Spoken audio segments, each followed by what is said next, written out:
Ladies, gentlemen, boys and girls, welcome back to the one, the only, the exclusively Thursday night for now. Slightly Unqualified podcast. I'm your lovely, gracious host for the night, Mateo, Mr. Matt, the GOAT. Call me what you want. Just don't call me late for dinner, you know what I mean? And we have with me Steven. Andrew will be joining us later on. He has a birthday dinner tonight. Happy birthday, Andrew, by the way. Happy birthday, buddy. His mom surprised him with a birthday dinner. His mom loves him. I never got a dinner on my birthday, but I digress. Steven, what's up, man? How you been? Give us the rundown of your week and any updates on anything. Oh man, this last couple days has been pretty interesting. Kid got out of the hospital, had a little bit of a nosebleed, so we had to take care of that. Got to play some COD, got to wrap up Loki, got to drop some new trailers drop. So we're getting content and we're getting games that I'm excited for. So I'm trying to play as much COD as I can before these other games drop. That way I can get my money's worth. But what about you? What have you been watching? What have you been playing? Yeah, so I'm still watching Snowfall, obviously. It's 6 seasons long. I've been watching it for a week and a half now. I'm already in season 4, so I'm chugging along pretty good. Good show. Good show. Yeah, so good. And Damson Idris is a damn good actor. What's crazy is that like his accent is like super LA American, but he's from the UK. And I'm like, there's no way. Those UK actors, man, they're ain't nothing to mess with, dude. I take it very serious. Watching that. What else am I watching? Hell's Kitchen. That's new season. I'm watching Kitchen Nightmares, which has been good.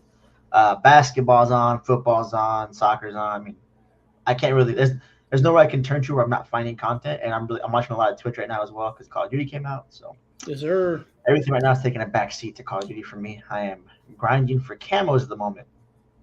Yeah, I heard your frustration yesterday. Usually when we play, it's me yelling "son of a" and yelling and cursing and getting upset. But I heard you a couple times going, "I'm about to throw this gun down and pick something else up because I can't get a kill to save my life." I definitely heard that.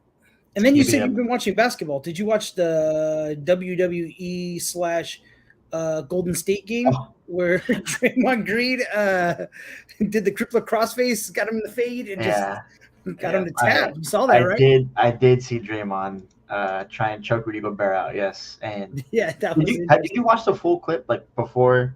Yeah. Like you saw Gobert just wasn't doing anything. Like he just was really trying to break up the fight, and then he just came. It's almost like Jim was like, "Now's my chance." It just like he just like took him back. You know when you're little, when they were just like, "You got to fight the big one, just punch the big one in the face, and nobody will mess with you." That dude was just trying to be like a peaceful person, like break up the fight. Draymond Green was like, "Nope, tap." You know, he called his special in and laid the smackdown on him. It was pretty funny though. Yeah, it was funny. I mean, one thing about Draymond, you're gonna find a funny moment if he's on the court. And okay, here's the crazy part, right? So Steph wasn't playing that night. Steph had, I don't know if he's like a rest night or whatever, but Steph wasn't playing. And somebody put the correlation together that every time Steph isn't playing, Draymond finds a way not to play as well. And so like someone like hours before tip-off was like, "Oh, Steph isn't playing tonight. I guarantee you Draymond finds a way to get ejected tonight so he doesn't have to play either." And sure enough, he just choked somebody out that's innocent. The craziest part. Crazy. That dude's nuts, man. You've seen the John Morant stuff, right? So you know about that. Yeah. Nothing to do with on the court, right? It was all off court stuff. He got, I don't know, 25 games or something like that. Draymond chokes someone out on the court during a big game, and gets 5 games after having a history of doing these things. So, I was also reading that he got 5. They were actually thinking about giving him only 3. Yeah. This dude's hit list. Let me see if I can play this. You got Bron, Kevin Durant on his hit list. Bro, Gobert now. He got everybody, dude. He is what's the dude from the WWE, the Legend Killer, Randy Orton. That's pretty much who he is, dude. He doesn't mess around. Check this out. This is Draymond's hit list. Somebody made. Check this out. It's a mixtape of him just beating people up. It's all him just getting into. Wait, is this the right? Nah, it can't be. It's just Draymond getting into like And getting into this is the Jordan Peele trash talk. That's Jordan Poole. Yeah, or Jordan Poole one. I gotta find it again. It's just I found a video. Let me see if I can find it of him just like being like crazy disrespectful to people. Kicking someone in the groin, bro. This is it, dude. He just look at the sweet chin music right there. Yeah. Douche. And it's so crazy because if you're playing against this guy, do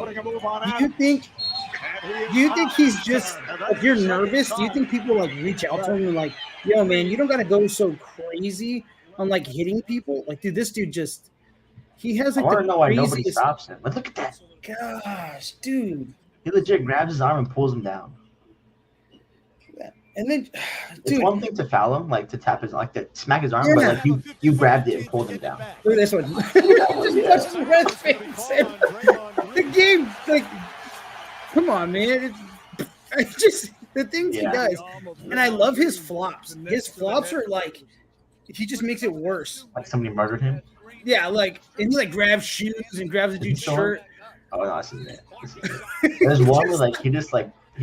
He falls like that and just throws his body into like two other guys. Like instead of just falling like down where he's at, he like lunges towards someone's leg. Oh, this is the this is it. Penalizing the second guy that gets like okay, then let me just fall. Okay, cool. That's fine. It gets worse. And then they get up, and then he's like, nah, let me put him back down. Look at him. Where did Davis foul? I can't believe just that. the things he does, dude. Look at how are these not ejections when they see him? Why is it like a review process? It's crazy to me how he just blatantly like out of what are you doing? You know what I mean? His knee up and just hits him. It's freaking madness, dude. It's crazy because it's a professional NBA game. You know what I mean? It's like this dude's getting paid. He's getting kept on Golden State, and he's getting paid millions of dollars to just jump kick people in the nuts when Steph is on the bench just to eat up time. But you know what, man? I'm happy for you, dude. Get paid. Play the game of basketball that you want to play, I guess. But when you retire, homie, ain't nobody wanting to talk to you. You know what I mean? Like Draymond. Okay, the thing about Draymond is like he's the most overglorified like role player I've ever seen in my life. Like the Warriors and their fans act like they can't live without Draymond. Like without Draymond, their entire game is ruined. Like it's like, dude, come on. Like you got rid of Jordan Poole to keep Draymond Green. Be for real. Like he hitting threes. He's barely hitting the layup, let alone scoring. He used to hit like threes, like in Draymond's prime, which I think he's past it. He used to hit threes, and now he's more like a playmaker, defender, which is fine. But WWF superstar. That man's not putting up a shot anymore. Yeah, WrestleMania it's gonna be him versus Logan Paul for the U.S. title. You know what I mean? Like, dude, that's another thing. I can't believe that Logan Paul is a freaking WWE championship now. Yeah, the U.S. title, dude. It's crazy. What Logan's so weird because like just like on his podcast like a couple weeks ago, like a couple months ago, or whatever, he's talking about how he's taking boxing serious. He's gonna dive into that whole bunch or whatever. But like. If you just want a title with the WWE, that means you're for sure full-time WWE for at least a few months. So easily. What's the truth here? Are you trying to like actually win like boxing matches, or you know what I mean? Like, are you just trying to prove that you're better than Jake because you're not? Like, no, not even close. But the one thing you do got to tip your hat to when it comes to Jake and Logan, they're very good entertainers, man, and they're good at what they do. When they put their mind to it, they do what needs to be done. Did you see him wrestle Rey Mysterio and save him on that catch? Yeah. Yeah, that was okay. They're saying it's twofold, though. They're saying that it was his fault. He was out of position, which I kind of believe because he was kind of far back for Rey to make that jump. But the recovery that's massive, and you just saved his career pretty much. That is nuts too, because that was still like the athleticism of that is crazy. Like to hold him, look at that, dude. Catching him like that is actually pretty nuts. Dude, and then him with Ray. Springboard you did with Ricochet, crazy. Yeah, dude, that right there, that match, the Rumble, I think it was, or Money in the Bank. That's Yeah, when Money in the- that's when Money I in the knew Bank. Logan was actually going to be like if he takes it serious, he could be very good at this. Was that There's exact really no move right there? right way to laugh. Yeah. And what was crazier too is when he had that, I think it was like a ladder match.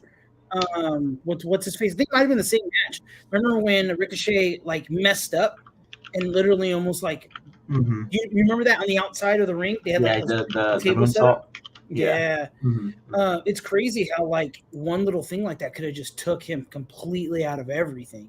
That's what kind of started that beef between them. But yeah, that's crazy, man. I tip my hat to him. Good job, Logan, for doing whatever you put your heart, I guess, to. That boxing match was kind of BS, but yeah, it's more Dylan Dennis's fault though. Yeah, Dylan Dennis is a joke. Logan had nothing to do with how bad that fight was. I feel like. Nah, not even close. But all right, let's get into the meat. Am I sorry, real quick? Am I lagging on your screen or am I coming through fine? No, you're coming in good. Okay, I think my computer's having a hard time processing whatever's going on. Anyways, gotcha. It's weird because like you're coming in clear, but I'm not I'm not coming in clear on my own screen, which is super weird. Anyways, I digress. Yeah, cool. So we're gonna have a fun episode today. We're trying. If you guys haven't noticed, all right, we're trying to buy a little time for Andrew to get here, all right, because there's some stuff we're gonna dive into, all right, that I think he'd like to be here for. Yeah, for sure. If he isn't here for them, then if we're out of time, like I bought as much time as possible, we have to just get into it. But we're gonna buy you some more time, Andrew. Okay, so here we go. Video game stuff. All right. There's not a lot of news that came out, but something did release the last 2 weeks that me and you play. I play it every night. I play it till the cows come home. I took 2 weeks off of work to play this game, pretty much. Call of Duty Modern Warfare 3 is out. Give me your initial reactions to what you've been playing so far, and then we'll look forward to it because you watch comp as well. So we'll talk about some CDL stuff so we can give Andrew some more time. Andrew, we're giving you a lot of time here, brother. So I'm going to be coming from this review more of the not so competitive multiplayer, more from a Warzone / zombie dabbling in the multiplayer realm of it. Zombies, I think, is super fun. I can kill time with zombies. I think it's great. I think it's a little too. I don't know if I want to call it zombies. I want to call it more of like. DMZ with zombies. You know what I mean? I do miss the waves of zombies and the homies coming together to like hold it down. It doesn't feel like that in this. I feel like as long as I'm running fast enough, I can get away. But I'm telling you one thing, dude, they did make this zombie game very difficult. Like you can't just run into the high level with BS guns and expect just to kill everything. It is strategic. There's a lot of Easter eggs. There's a lot of things to do.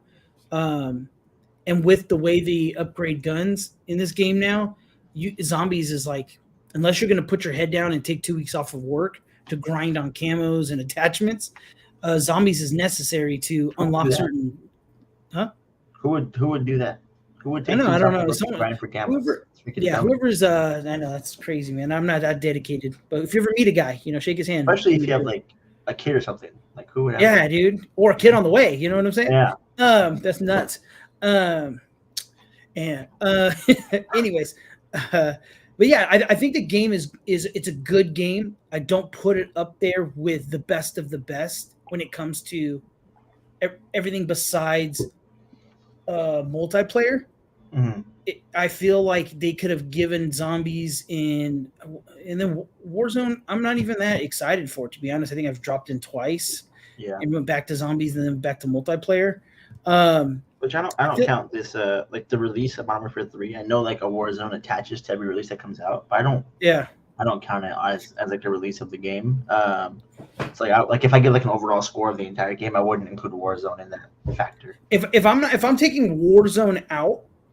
If I'm taking Warzone out and zombies, and I'm just looking at multiplayer and the things that actually come with the game, well, zombies comes with it. Zombies in, yeah. Everything but Warzone, pretty much. Everything but Warzone, I give it about a 7, a hard, solid 7.5, because I'm giving it the half because they did a pretty good update that just came out like I think it was a day ago. They fixed a lot of those stupid daily challenges, not registering. They were driving me crazy. Now they're registering. It makes sense. The point system that we talked about last night, where if you finish your daily challenges and then you win a game, you get a point. I think that's amazing, dude, because it makes me want to grind and really play with people who are who are trying to win. So I really like that. I also like that there's not. I know you were grinding for camos, but there's not a lot of grinders in camos when you're playing. A lot of those dudes are going to zombies, and I feel like I'm getting a lot more players wanting to play the game mode and win than, hey man, I got to do hip fires to get underbarrel attachment. I'm not seeing that. You know what I mean? But dude, snipers. Yesterday we were getting tossed by a sniper on was it Estate? I tapped him to leave me alone, dude. Like, dang, that was crazy. But what about you? What's your take on it? So I have a mixed bag of takes on it. Obviously, whenever I play Call of Duty, I think comp first because I'm a competitive Call of Duty player, just like the comp scene. If I take the competitive scene lenses off, I'm very satisfied with the game. Now, if it was just multiplayer, to me it gets like an 8 or 9 out of 10. If it's even zombies to a certain point, when it first got announced how they were going to do it, I was pretty upset about not the traditional zombies way. I'm gonna be honest with you. Even now to this day, I still think that with zombies, the way they did it, they realized DMZ was such a failure that they had to make up for it. They had to keep the same DMZ core gameplay, but put a different skin over it, which is what zombies is, in my opinion. So yeah, I see that. It wasn't the intent to zombies wasn't to make zombies. The intent to zombies was, we have this wasted entire gameplay engine mechanic we just made. Let's just throw zombies on it and hope it works out for the best.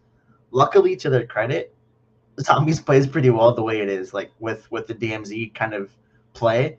And it's a really easy way to grind camos. And they did add camos that are specific to zombies, which is good because that was missing. Well, zombies hasn't been in the game for a couple now, but when you put zombie camos in it, it makes you want whenever I'm done with my core gameplay camos, I'm already looking ahead to get some of the zombie camos because they're actually nice. They're nice camos. I don't like zombies traditionally speaking, so maybe I'll like this one a little bit better. I am the opposite of people. I don't really care about that crazy Easter egg story stuff. I just want to get on and kill some zombies, kind of a thing, And so people that are into that core gameplay mechanic of the story building and Easter eggs for zombies, I'm sure they're very upset because this has none of that. People that just want to shoot zombies randomly and grind for zombie camos really quickly, guys like me, I'm cool with it. So zombies factors in. I drop it down to a 7.5, like you said.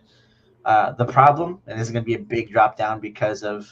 So again, let me clarify. Multiplayer, 8 or 9 out of 10. Okay, which is what just multiplayer by itself. For me, that's what it is for me. Oh yeah. So for multiplayer me, by itself, yeah, I'm an 8.5 all day. Yeah, so I'm between 8 and 9 multiplayer, which is listen. If you're watching this review as a end all be all of the final number, don't, because you play multiplayer most of the time anyway. If you're playing multiplayer, again, 8 or 9 out of 10. There's no doubt about it. Zombies, drop it down to a 7.5. The campaign completely butchers the game. This is not a Modern Warfare campaign, and it drops it from a 7.5 to a 5 out of 10 for me because of the campaign. The campaign is abysmal, and if I were just going off of campaign, it's a 2 out of 10. Oh yeah, if it's going completely off the campaign, very bad. I'm trying to get a refund. I'm not gonna lie to you. I've bought Modern Warfare. I bought Infinity War just to play the storylines. I bought Advanced Warfare. I bought almost all of them at a discounted rate just to play the storyline. This one has to be the worst storyline by far. I have one mission left, and I don't even want to play it. You know what I mean? Modern Warfare traditionally has the best stories, which is the problem.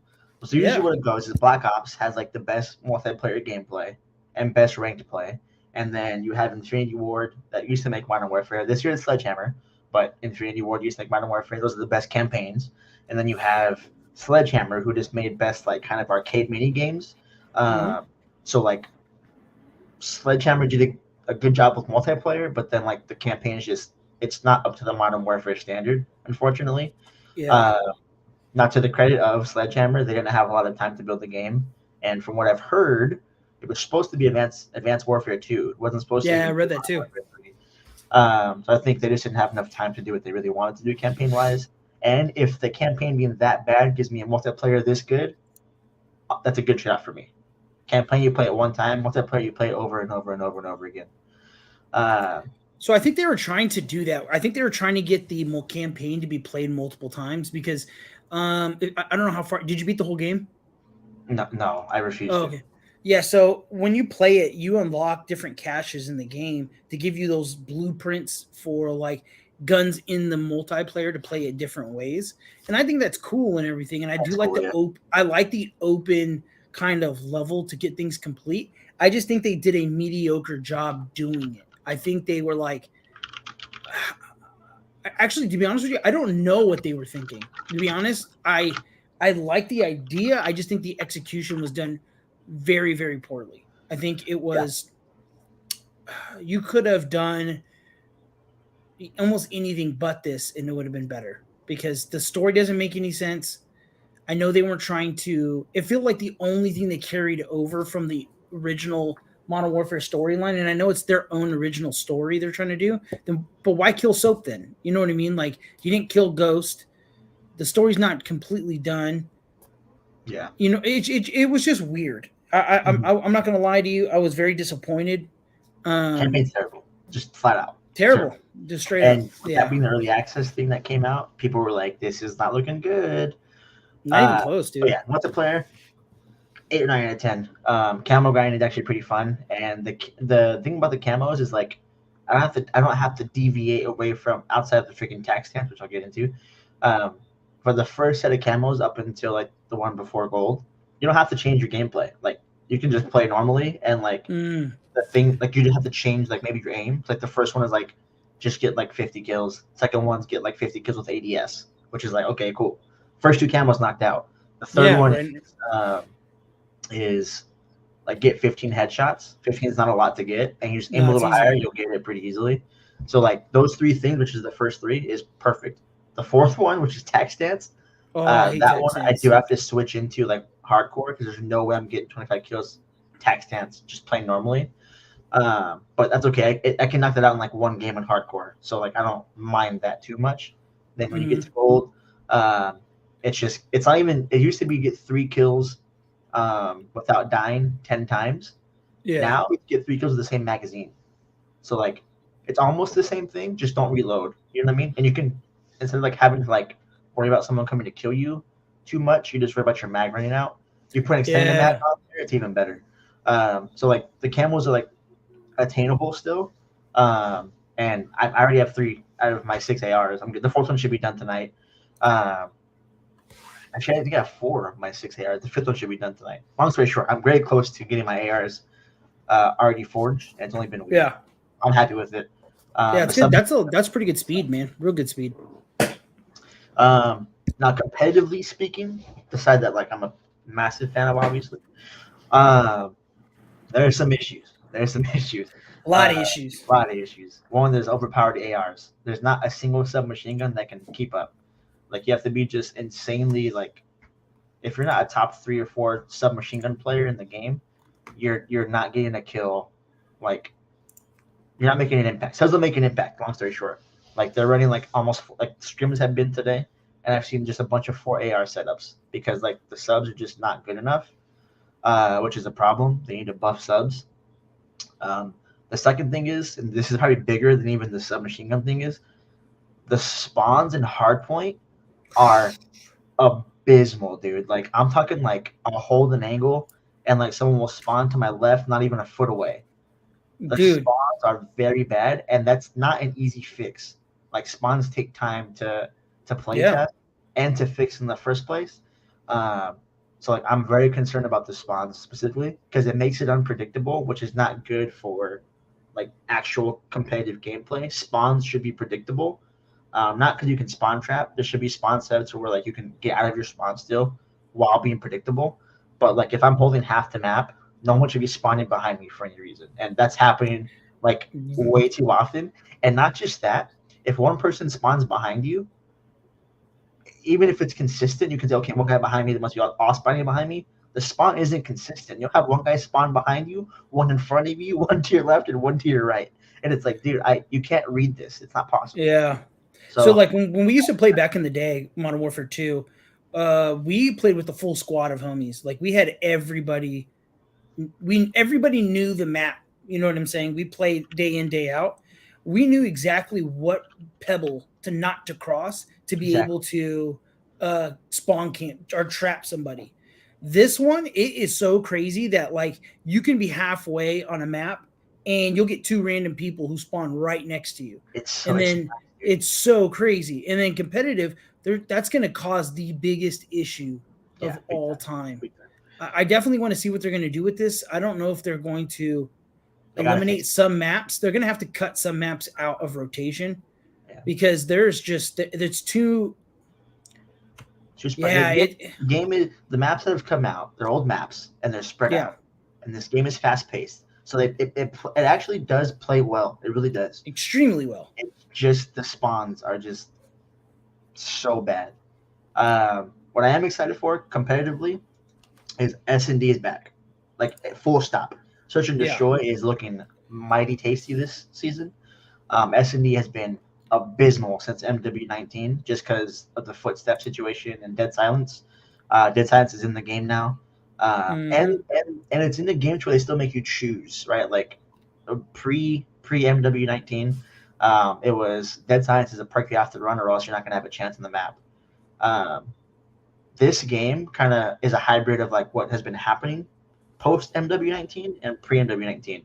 Hey, there's these boots that'll make you super quiet and you won't like it'll be dead silent. Crazy quiet. Like until you hop a wall. Cool, whatever, that's great. It's still dead silence. At the same time, there's these other boots that when you slide, you can aim in, which is a lot faster of an aim. So some pro players do prefer that.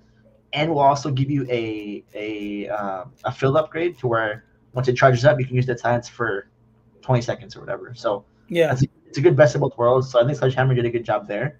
And I think Search might be the best we've seen in years for competitively speaking. And the teams that are good at Search are really going to shine now. Guys like Dashy and Simp, like guys that were like S&D players to their core, they're going to really shine, I think. I think that Optic team with Shotzi and Dashy is going to be incredibly good at Search. And then so is obviously FaZe is going to be good at everything.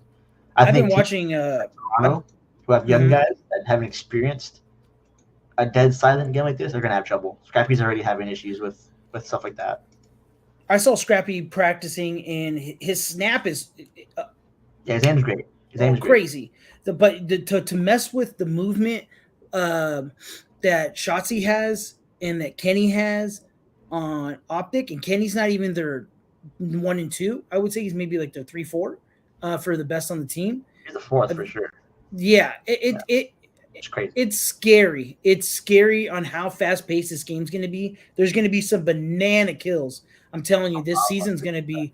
If you're. I know there's only 5 of us in here. If you're here and you're not watching CDL, I'm telling you, get into it. It's going to. This is going to be the year for sure. Yeah, it's going to be crazy, man. It's nuts. My LA Thieves. I don't think this is us because this is a lot of movement. Hey, hold on. We got some shooters. We got some shooters, but we don't. I don't know if we have that movement yet. You know what I'm saying? I've been trying to watch as much as I can. We got some good players and some good dudes who know the game, but I don't know if we have that bandana Kenny anymore. You know what I'm saying? And then I mean, there's I think movement wise, there's Simp, and then there's Shotzi, and giant gap everybody else, and then I would maybe put Hydra in there too. Hydra's pretty good at movement. Yeah. But like, those movement guys are going to be hard to find, and sometimes like it's a risk reward kind of play. It's like live by Shotzi, die by Shotzi. Sometimes they do too much movement where it just completely like last year when they were facing Toronto in the grand finals, Shotzi was moving way too much, and like too much.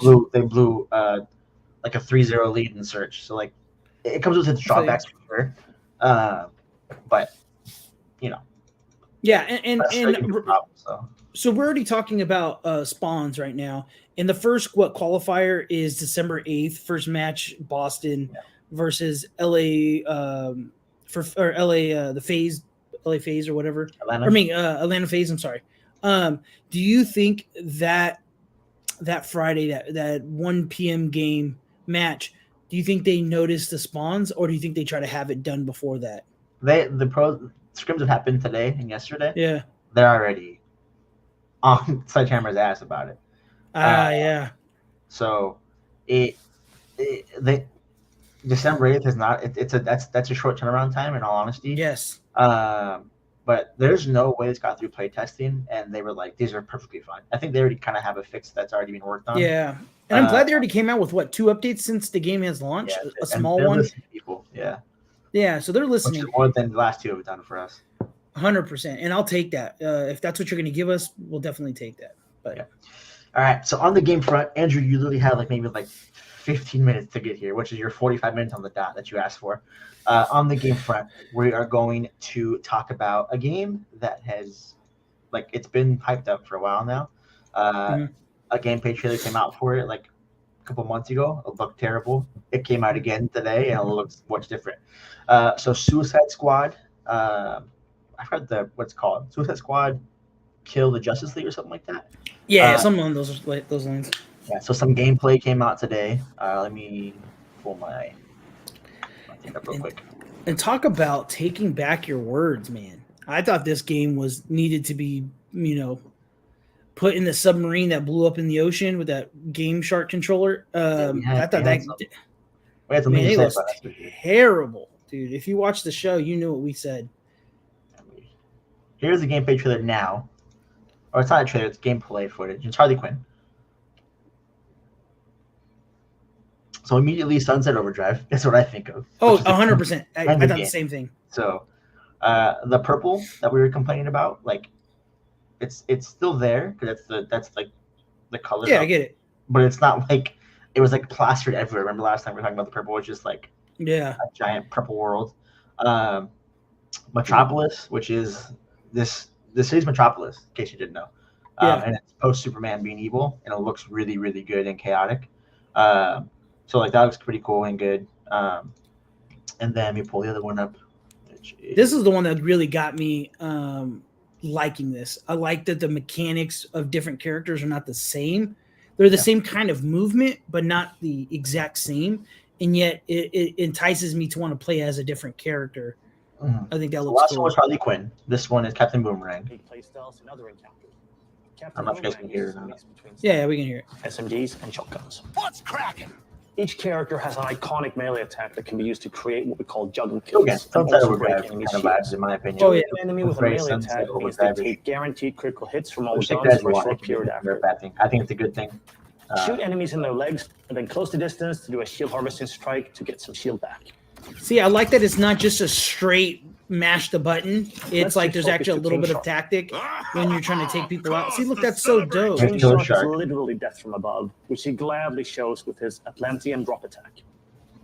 He's the character that can take the most. It looks like a fun heavy weapons, game now. It doesn't look like just mush. Cleavers, sickles, and combat knives for some brawling action. And for the bigger enemies, each character gets a super powerful single target size of the Suicide Squad. This one shots any enemy hit, but it takes longer to recharge, so it's important to use it tactically. Finally, Deadshot. It looks good, dude. I'm not gonna lie. That needs to get some eyes on it for looking like straight dog crap to looking like I would definitely play that game just to have some fun and not be so competitive when I'm playing a shooter kind of game. Yes, let me talk about why I brought this up. Well, I think it looks good gameplay wise, and it does look good gameplay wise, and it's changed dramatically. I think from the first time we saw the trailer, it's dramatically different. It doesn't look as tacky. I think before, me and you were there's no way in hell we're even gonna attempt to purchase that or even look at it. I think both of us now are a little bit more intrigued in it for sure. So to the devs' credit, they did a good job changing that negative tone around. It looks much better. For a video game, not for a Suicide Squad video game. I was just going to mention that. It looks very open world-ish, which is fine. I'm okay with that. But it doesn't look there's a core, and I didn't see the entire 20-minute gameplay. For sure. But I don't really see any core story-driven things. That's the first thing. The second thing is they're not together. They're all spread apart, which Waller would never let that happen, even if it was in Metropolis. The other thing that really kind of that I'm gonna bring up that I think is a big issue, and why I think it's not a good Suicide Squad game is none of the characters' abilities that make them showed up in that trailer. Not a single one. Captain Boomerang should not be using a pistol and RPGs and rocket launchers. I didn't see him throw the boomerang a single time. Did you?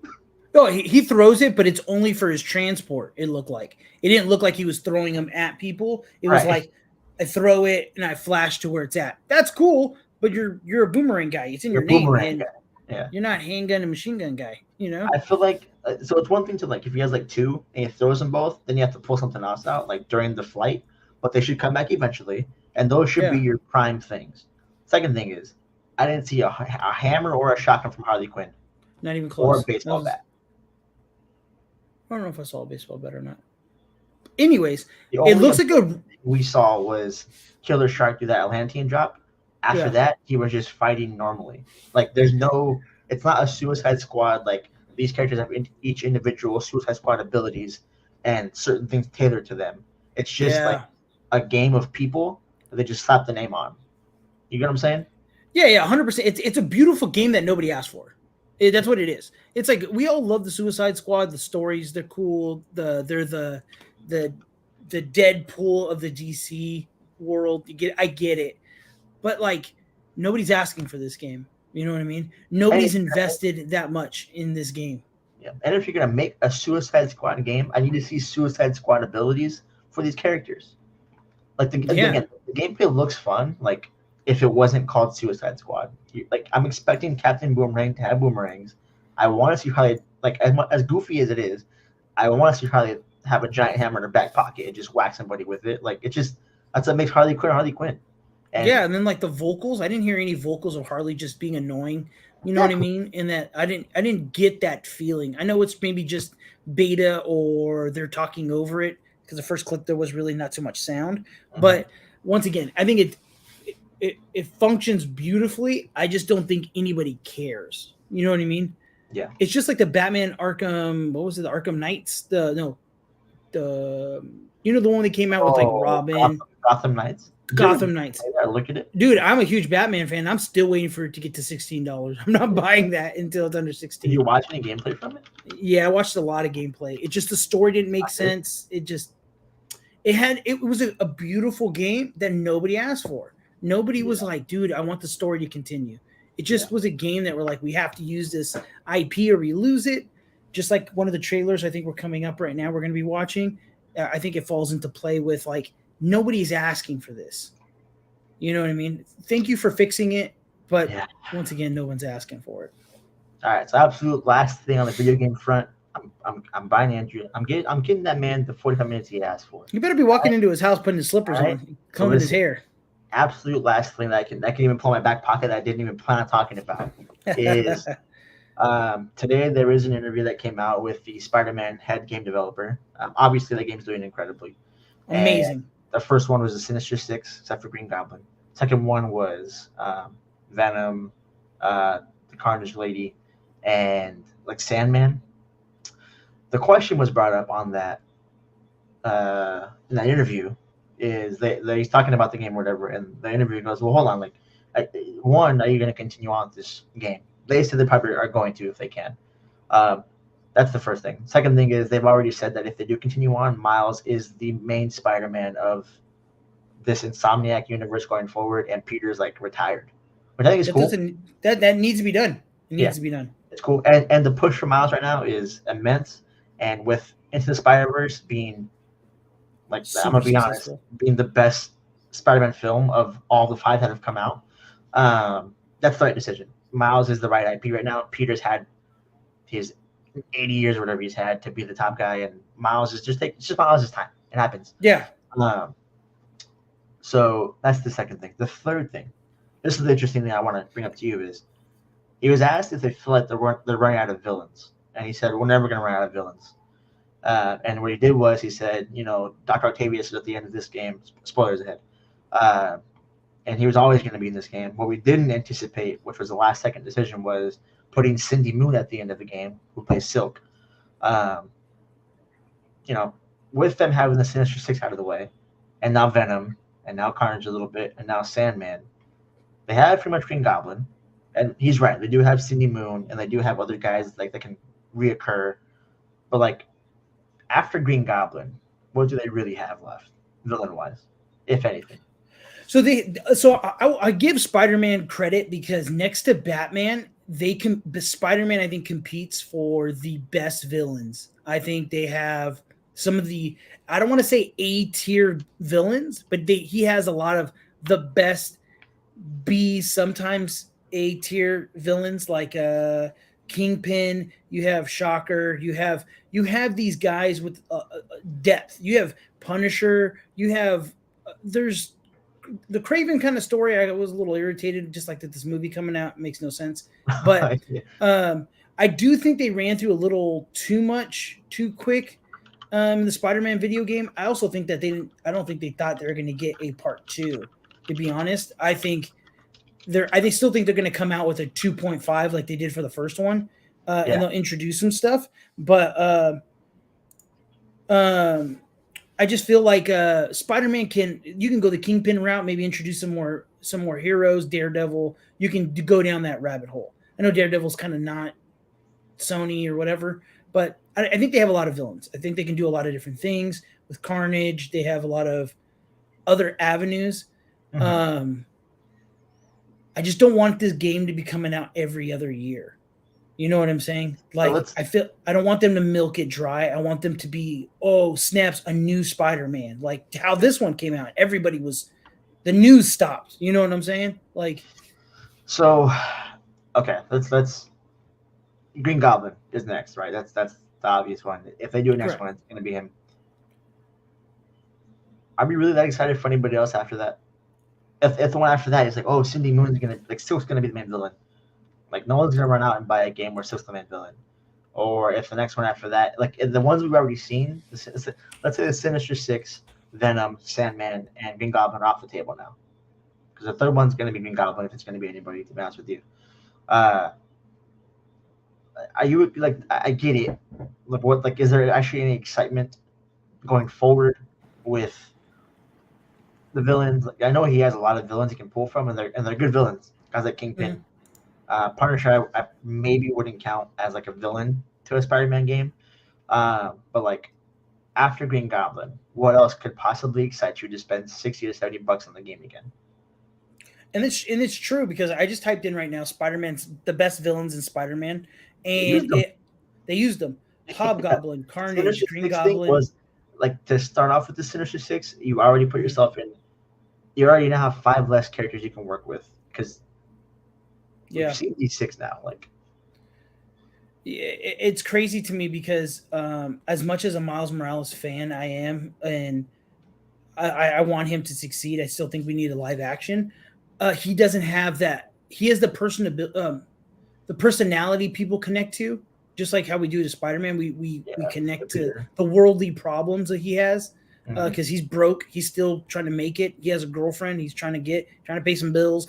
We get that. We're not superheroes, but Miles doesn't have that connection with super villains. He doesn't have that villain. You know what I mean? He doesn't. So the hard part for it is he's going to be riding Spider-Man's coattails when it comes to villains, and you've already burnt through all of them. He's either going to have to come up with something. But when you usually come up with something, the OG fans are not going to like it. They want to know a little bit about the villain before they buy the game. And I think the only thing I could see them going with is Mysterio and doing their kind of take on Mysterio. And Miles think he's fighting people and they blame him for being the bad. I don't know, something. But I like you said, I think they burned through too many villains too fast. But it's a beautiful game. There's people right now spending hours not fighting anybody, just doing craziness. Yeah, beautiful game. And it's not really a complaint of the gameplay mechanics or like the story even being good. It's just like after Green Goblin, as a Spider-Man fan, nothing excites me to go spend $60 after that, except for like maybe some kind of like misunderstanding of like Miguel O'Hara coming in and like trying to stop Peter from doing something, or not Peter, but Miles, like that kind of thing. Like even then, I know at the end of that, like they're just gonna become spider friends. There's not really there's no animosity towards each other kind of a thing. But yeah. All right, listen. He had his time. We're did. We're 30 seconds past his time. I can't buy this man time anymore. My pockets are empty because I bought you enough time as it is. You're late officially on your own clock. I gave you 45 minutes.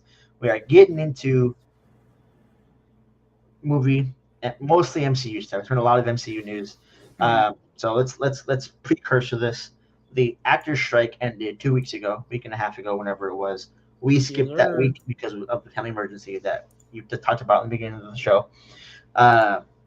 But with the strike ending, that means talks have resumed with actors for roles. That's the first thing. Number two, trailers and promotions have come out. I think the same night that like the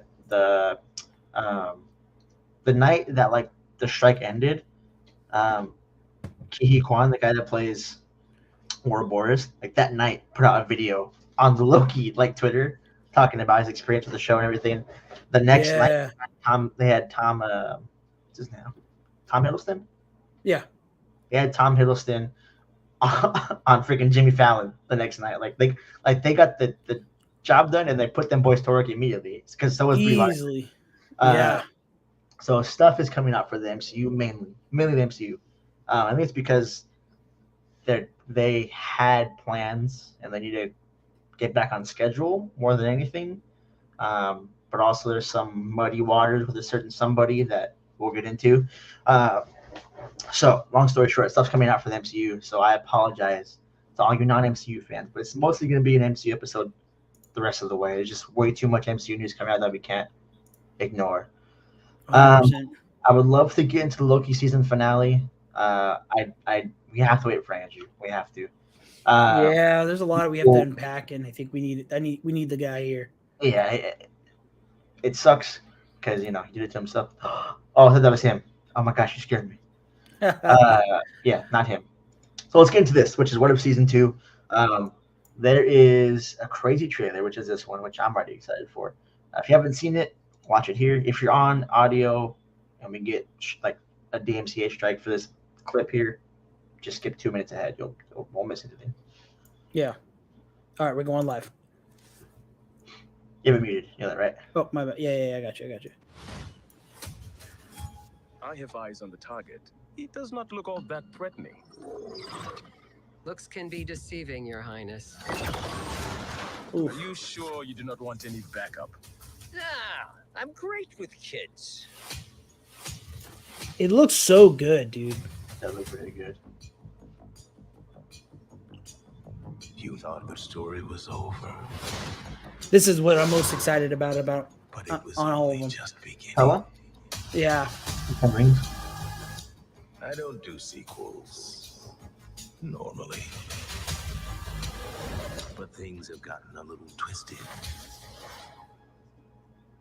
in the multiverse.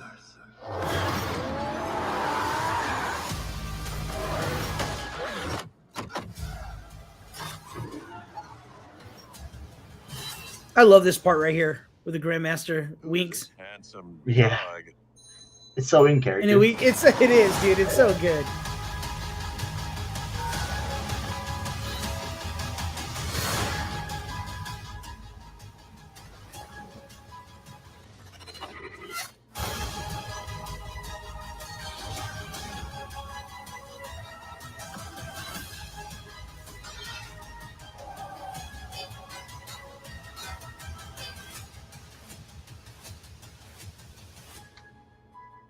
I've been looking for you for a long time. Just be careful. I don't think I can bear to narrate what might happen next. Fire. It looks so good, and what's crazy is this could be Marvel's like. Wait, does it have something at the end of it? No, I don't think so, right? I don't know. Oh, the Happy Hogan Stage Christmas. What is this, Con Air? No, wait, Under Siege? No. Oh, that's not it. Hey, John McClane, focus!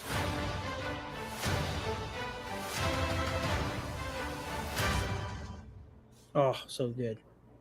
Cool. So there's one cool thing I think that's really this season. Excuse me. Compared to last season. Yeah. Instead of weekly, it's daily. So that's cool. I like that. For a week and a half straight, we're just gonna enjoy Marvel content. But then two, I'm gonna go over the names of the episodes. So every one of these starts with the term "what if." So just put "what if" in front of what I'm saying. First one is Nebula joined the Nova Corps. Second one is Peter Quill attacked Earth's mightiest heroes. Third is Happy Hogan saves Christmas. 4, Iron Man crashed into the Grand Master. 5, Captain Carter fought the Hydra Stomper.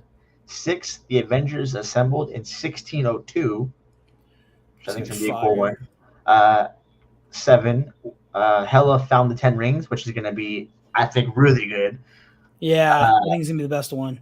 Episode 8, which is, I'm excited for it because it's the first of its kind. It's Kahori reshaped the world.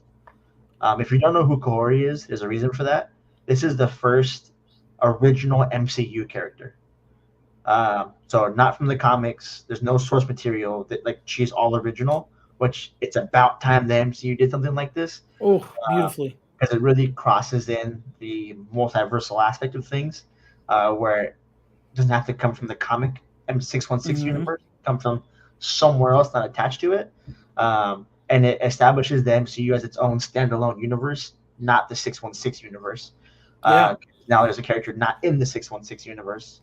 If you're not understanding what I'm saying, like people that are watching, you will eventually. But the important thing is that this makes a distinction that this MCU universe is not attached to the comic book one. But yeah, Kahori reshaped the world. And then number 9 is Supreme Strange intervened, which I think is going to be. I mean, the peak was the last episode of the first season because it's the finale. But now that we know that these things lead up to something bigger eventually, then the Supreme Strange intervene part is. I think it's just going to be a big impact on the MCU, just like the first one was. Yeah. So I'm really excited for it. I'm really excited for it because with these what if movies or shows and episodes, they did clean some stuff up. You know what I mean? Like giving us backstory on certain characters. Like when we saw Doctor Strange in the Madness or whatever it was called, we got to see some of the characters from What If in the movie. And it was cool because we kind of knew who they were. So I like how it tied into it. I do enjoy that. I like that a lot. I like how they're giving us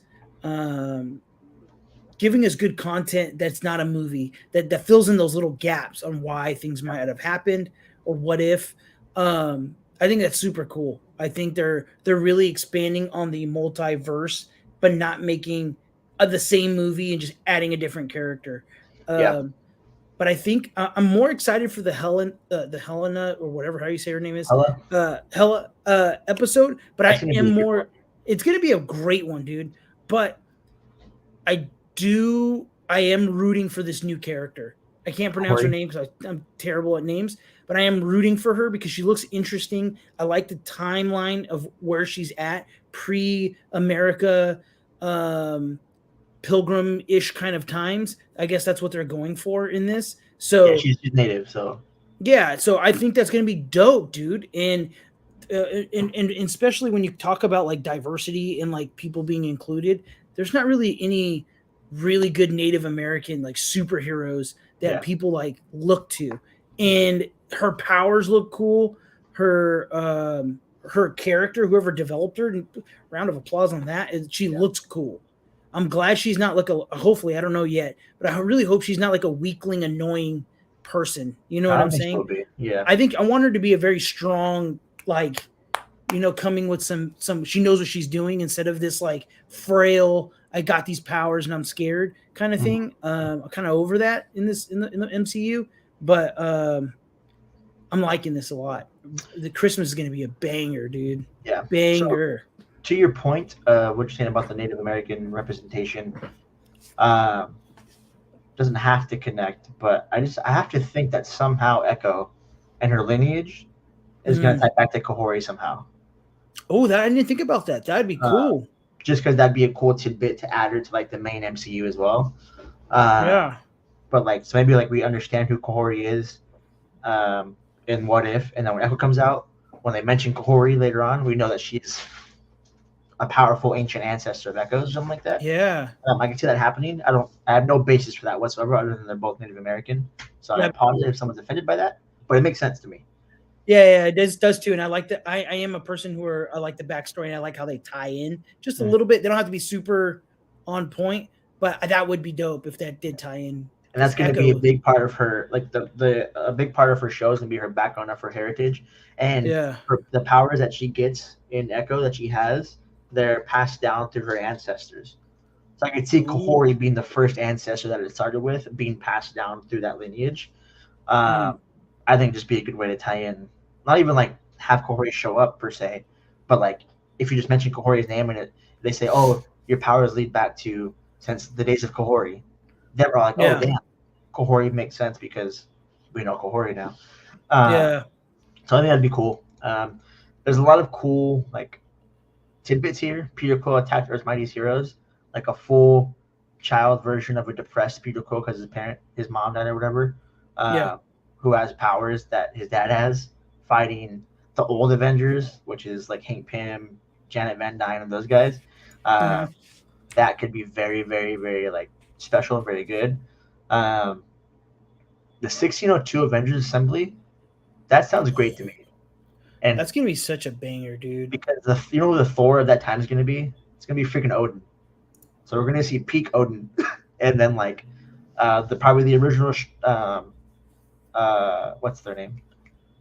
Supreme. What's Doctor Strange? Sorcerer Supreme. Yeah, Sorcerer Supreme. I was like, where are you going with this? Sorcerer Supreme with the original Black Panther, with the OG Odin. Like, it's just gonna be peak. Like, oh, I think these Avengers are nice. Let's look at the very first ones who actually have like crazy powers. Also too, seeing the Scarlet Witch there, wearing her little tiara thing, doing the just massive power. I think it's going to be. I think there's going to be some explaining on who she is, and I think that's going to be dope because I think Scarlet Witch is such an awesome character that really we haven't even like really dug into her history of who she is or where she comes from, and I think that this is going to break into that, and I think it's going to be cool. I hope they introduce some other witches too, man. I hope they do get into that mutant kind of realm, you know what I mean, with these shows. I really hope they start to introduce witches or like the mutant just like dark magic, you know, like the Supreme. What's the chick's name? We have Agatha coming out, and they already confirmed 3 other witches are gonna be in Agatha. So we have 4 witches after that. So then I hope they give us a little bit of that backstory. That way I'm wanting to watch Agatha. You know what I'm saying? Yeah. Because if you told a regular person who watches Marvel movies and you're like, yo, you want to watch the Agatha movie? Most people are not going to be invested. You know what I mean? But you watch What If, and then you see those witches, and then you see glimpses of them in this Agatha movie coming out. You're going to be, oh, okay, let's take a look at this. You know what I mean? I hope they give us some more. Yeah, it looks good. What If? I don't have a doubt about What If. They have full creative freedom to do what they want with What If, which you get a comic book person, their creative freedom bag. They're going to have some good results usually. The good thing too about this show is that it can go on really forever. If they keep coming up with new ideas, they can just keep pumping them out. And if the multiversal portal closes, they can still pump them out as individuals. Like it's just good to like.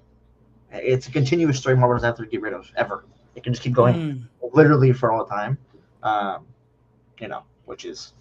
And what's crazy too is that the fact that like the way, I don't want to break up Loki right now, but the way Loki ended, they could tie these into Loki so easily where it's just crazy. Yeah, I do have a lot of questions on that. Not regarding Loki, regarding the Watcher. Where is the Watcher? The fifth dimension? Is he seeing Loki do what he's doing now? Or is he inside what Loki's doing? No. Is Loki I get what you're everything, saying. Or is the Watcher on the outside of Loki? Oh, he's on the outside of Loki. I think he's on the outside. He should be. That's how that's how I see it as. But each comic book speaking, each dimension has their own Watcher.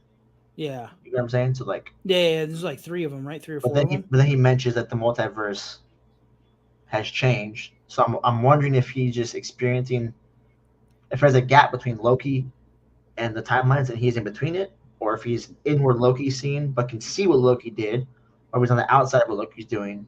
Like if you wanted to influence what Loki did, he could influence it or not. That's like what the big thing is. For me. Yeah, I get you. Because Yes. when it says, what if Strange Supreme intervened, wherever the Watcher is, that's where he's going to try and intervene at. So is he going to try and intervene with what happened in Loki and try and change Loki, or is he going to intervene with what happened inside the timelines Loki's holding? Does that make sense? Yeah. So I do definitely think that Marvel is going to run into an issue sooner or later with these multi-universe meddling things, because there's going to be people getting into Marvel that don't understand. And I get it. I definitely do get it, because there's a lot of things there's little loopholes in almost every Marvel movie going forward now. Just like in what's the last Doctor Strange movie? Universal Madness or whatever it was called. Multiverse of Madness, yeah. Yeah. So remember when Doctor Strange says there's only one outcome where they win and Tony has to kill himself? Well, in that movie, he says there was another outcome where he beat Thanos. You know what I'm saying? Like, remember they make this. So in that movie, remember he beats Thanos and then they kill him because he became too powerful. Remember? Yeah, that was a parallel. It wasn't a branch. But isn't it a different universe? You know what I mean? Yes. So there was technically there would be one other way. No, not in their timeline. So at the end of Loki, it's explicit that all timelines are separate. They're not touching each other. They're all parallel now. They're not together. So Loki has to hold them together. Whereas when Kang had it, it was one timeline, had branches. He clipped the branches off completely, and they would die. So because there's not one singular timeline now, yeah, the universes can run in parallel instead of attached and branched. If that makes sense. Yeah, I get you. I think I get what you instead of a bunch of like a tube with things coming out. I don't think they're gonna have a multiversal issue. I think a fan interest issue, maybe, like to your point, like you don't really have to watch the Infinity Stone saga to like watch this one. But if we get like 5 years into the multiverse and someone just tries to start, it's a pain. Luck. It's a pain, yeah, for sure. The scaling issue that I think my cousin here is referring to, it's not like it's Marvel's first time doing this. They have a comic universe that they do this in that they don't have a scaling issue with, and I know like movies are different kind of a thing, but the only difference is people get it or they don't. But Marvel doesn't mean that Marvel's scaling issue is a problem. They already have an end all be all, which is the one above all. So, and they already have those things, like the answers to those questions have already been answered before because they've done it before in the past. Yeah, just like have some way to put on the screen. Yeah, like just like the end of this Loki movie, they did take the ending from what is it called? Agent of Asgard, the Loki comic. This is how the comic. Yeah, he becomes the tree. So we kind of knew it was coming. We just didn't know if they were going to really take that story and actually. Yeah. Yeah, I think they did it amazingly. No one saw it coming because no one thought they were going to do that. But I like it. I'm liking it. And we can talk about it. But anyways, moving on to the next thing. I'm going to give them like maybe 2 more topics before we just talk about it. So What If came out, obviously. I'm excited for it. I think everyone's excited for it. Maybe something that maybe not as exciting. And, we'll talk about it. But Madam Web, the trailer came out. Yeah, go ahead and run it up. All right, let me take a look here.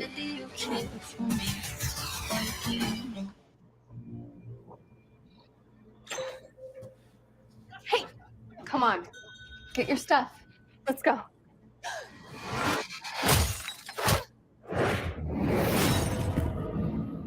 Oh, I tossed.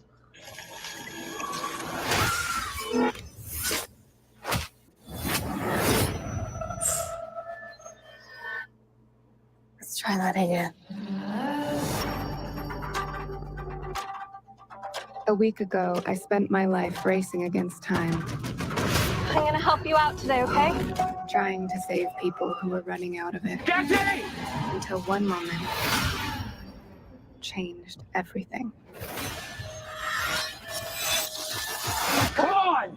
Welcome back to the land of the living. I don't understand what's happening. I've been having visions.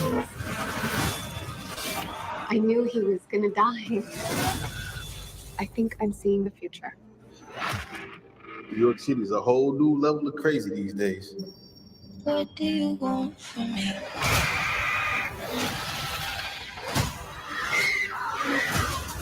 What do you want? New York City's a whole new level of crazy these days.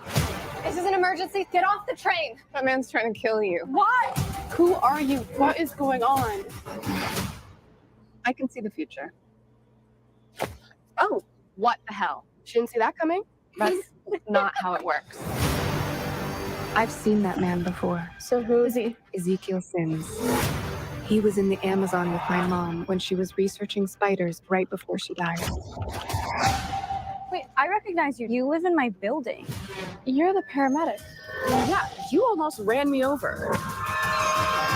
You don't think this is weird? How we're all connected? It's honestly like the least weird thing that's happened all day.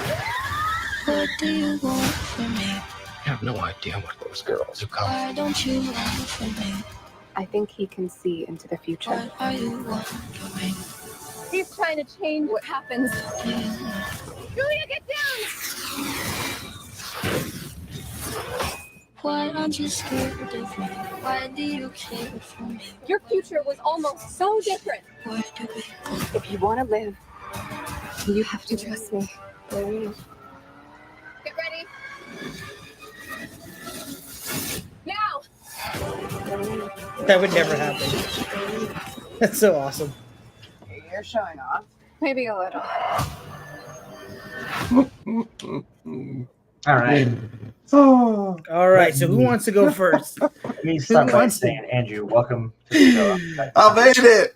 Yeah, what's up, my While man? that trailer was going, like I had all the stuff popping up because I literally like ran in, pushed the power button, like found Discord, got it. Like I have all the stupid like bloatware pop-ups coming on, but we're here. We're here, boys. Sorry, I'm a little bit later than I anticipated. It's all good. So, Madam Web, I am very skeptical of this. Oh man, this is gonna be a glorious train wreck. So look, this is what I'm gonna say about it, right? And I think we can share quick thoughts because I can get to Loki, not you're here. Mm-hmm. My quick thought was this doesn't look terrible, and then my thought that was, but it looks like a CW TV show. I was just gonna say that. What? You took it out of my mouth. And then my third thought was like, well, does it really, or are the lines just bad lines? Like I just feel like I feel like it has this thing where it's like I'm drawn to watch it for some reason. Because you know what it could be. It could be great. Yeah, I'm drawn to watch it because it doesn't look terrible, but at the same time, I'm like this could be terrible. You know what I mean? I'm saying this, and I hope I'm the first person to say it. This is going to be our Mobius 2.0. It's going to be bad. I want to know what executive was sitting in that room when they threw this idea out. They're like, Madam Web, and he's like, okay, I hear you. Let's this is easy. Let's do this. Let's figure this out. What do you guys got? And they were just like, what the are you doing? Oh yeah, you know what? Here's $1 million. Let's do this. Like, and I think that's what happened. All right. Well, what's the plan? As much as we don't want to think Sony, like, I'm trying to flies by the seat of their pants. As much as we don't. Spider-Verse is doing really good. Madam Web, let's do it. Yeah, but you're proving my point. Why not just roll with the character you own, which is Spider-Man? They have a plan. The plan is to get these characters that support Spider-Man in some kind of continuity. So when they bring, I don't know, it's gonna be Garfield or whoever they bring in for Spider-Man, they have people already set without any groundwork being laid. They can just jump straight into the craziness of Spider-Man without having to like lay any kind of groundwork going forward. So like you own Spider-Man. You own Spider-Man. Why don't you just use Spider-Man? Well, the answer is because you don't need to use him. You know his story. let's lay the foundation for these other characters, so that when we bring Spider-Man in, it's just we get off going now. There's no build up to things. It's already been built up. I got a question then. So let's say Matt's theory is right, where they're building up to Spider-Man. Let's look at it. We had Venom 1, major success. Venom 2, not as much, but it was still a good movie. Then we have Morbius. Good? No, it was passable. I don't think it was a good movie. No, I'm not going to say it's passable. I rather watch. They ruined Carnage. Aquaman's better than both Venoms. I agree. I like the first one. The first one was entertaining. It felt it was okay. First one was better than the second, but they're still for 100%. Yeah, 100%. But when the money maker is Venom, and then you strike out with Mobius, Craven looks terrible. Then you have this movie, and most people's Madam Web is Spider-Man the animated show. That's what we saw from her. The old lady. And what's weird is, like, that's how Peter got into the multiverse, was because of her. And she didn't have superpowers besides being able to see every branch. Like, I don't understand what they're doing with this. She's doing that still. This movie's still doing that. Yeah, I get that. And I'm all cool with that. I'm cool with that. I'm cool with knowing what's going to happen as she turns. But then all of a sudden she had super strength to block something with a piece of metal. Like, that's the kind of stuff that is just like, I don't know where this is going. And then with all the other Spider Girls, the terrible, like, I was waiting for Freddy Krueger to come out of the woods because I felt like that's the kind of acting that was happening. Like, I was waiting for Jason to come out with an axe because I was like, what kind of acting is this? This is dog. You know what I mean? They have 4 good actresses. I think it's just the writing of the lines is just bad. I just feel like this is not a film that Dakota Johnson is passionate about. And 100%. Like the lines that we've heard are just like her fault. Didn't see that. You know what I mean? It's not her fault. Not her fault. No, it's not her fault. I'm not saying she's a bad actress. She's done, I don't know what she's done, but she's can't be a terrible actress. Yeah, what I'm saying though is actresses. She, from the trailer that I've seen now for a second time, I got the vibe that she wasn't in it. And you can tell, like, when there's like an actor that like is meant for the role and like they love being that character, like RDJ, perfect example. No, not fair. Like, no, it's totally fair. Bad writing makes any actor look bad for the character. You can look at Thor: Love and Thunder. It's blatantly obvious. If the writing's bad, the actor does what's supposed to be done for the writing. It doesn't matter how good an actor are or how passionate they are for the role.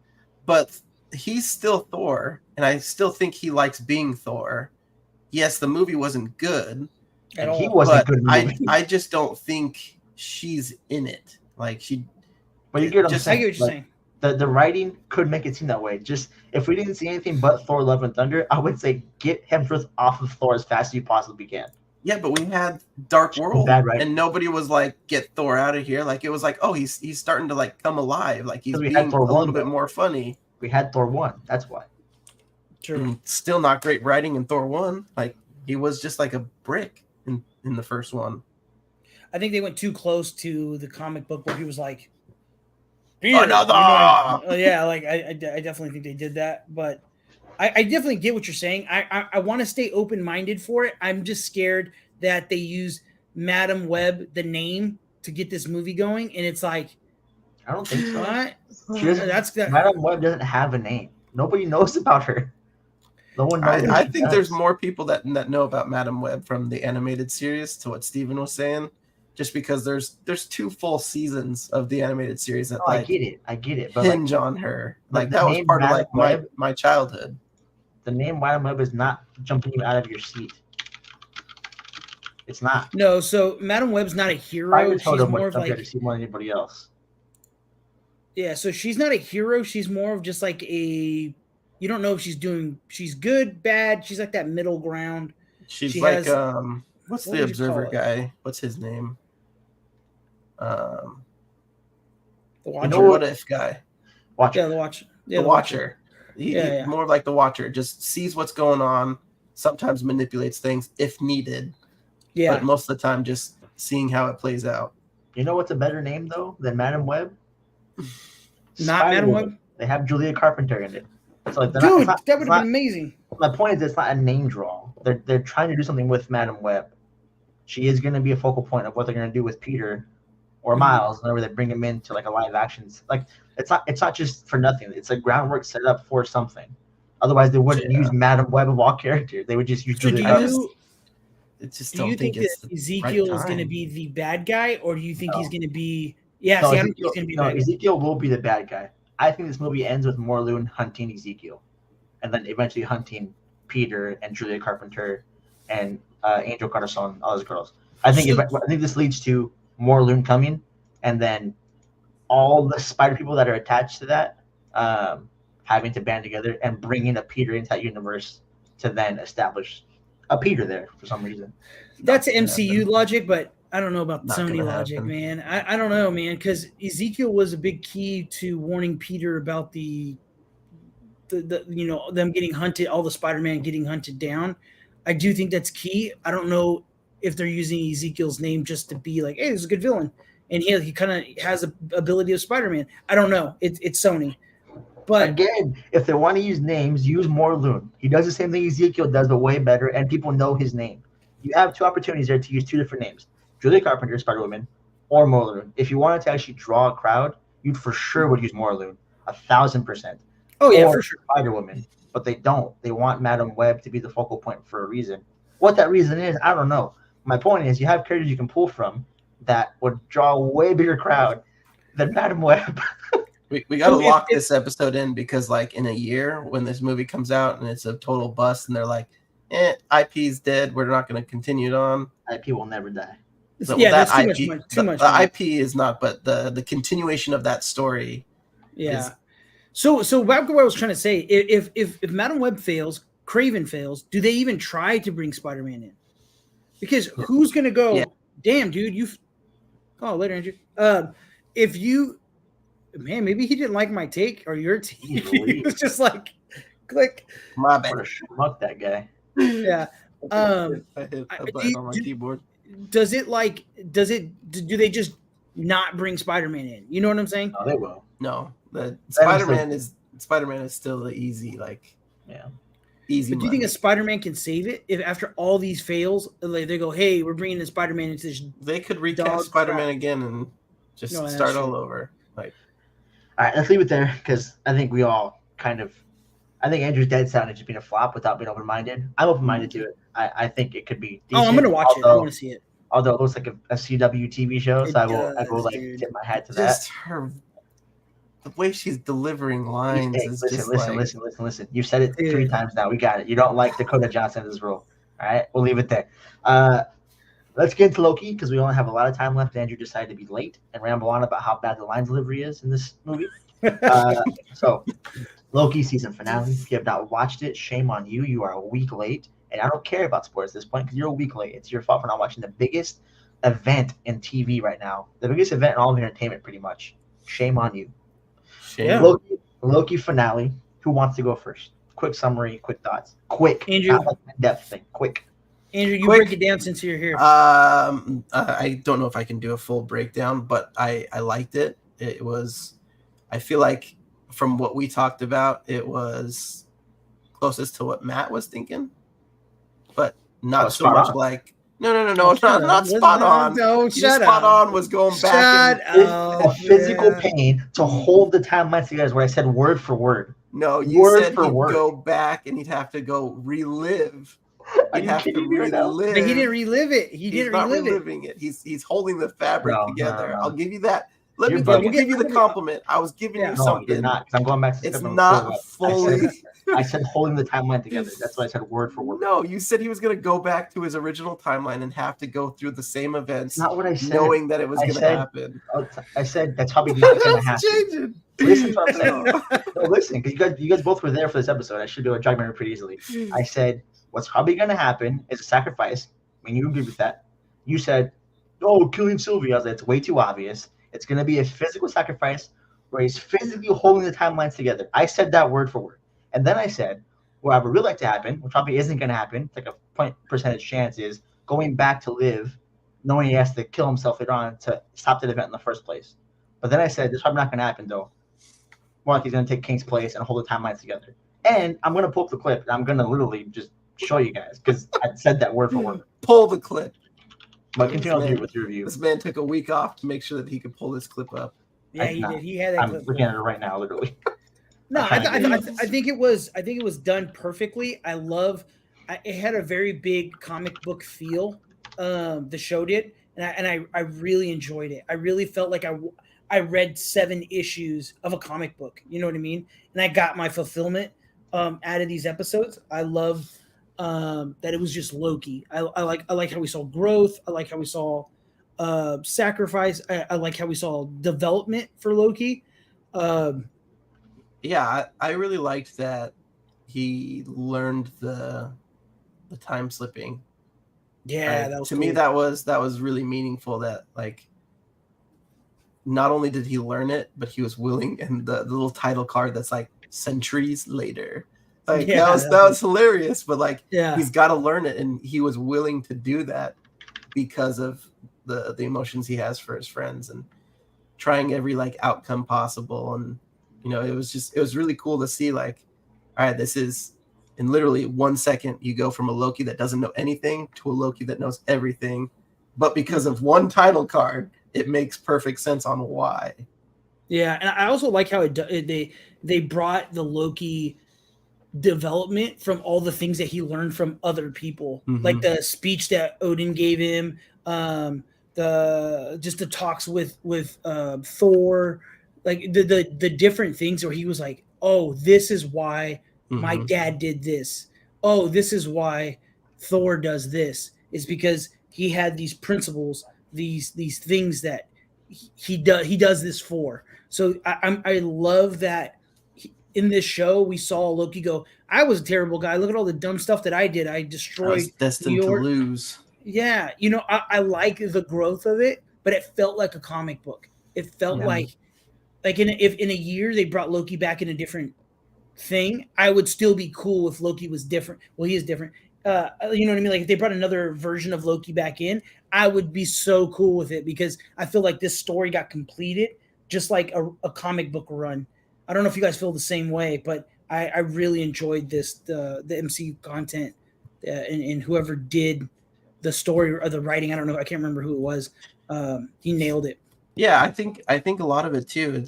This is an anti-hero that's done right because you have somebody that his whole life and the whole time that we've seen him has been chasing that throne. And then for him to go through the growth and realize, I don't want the throne, I want the friends.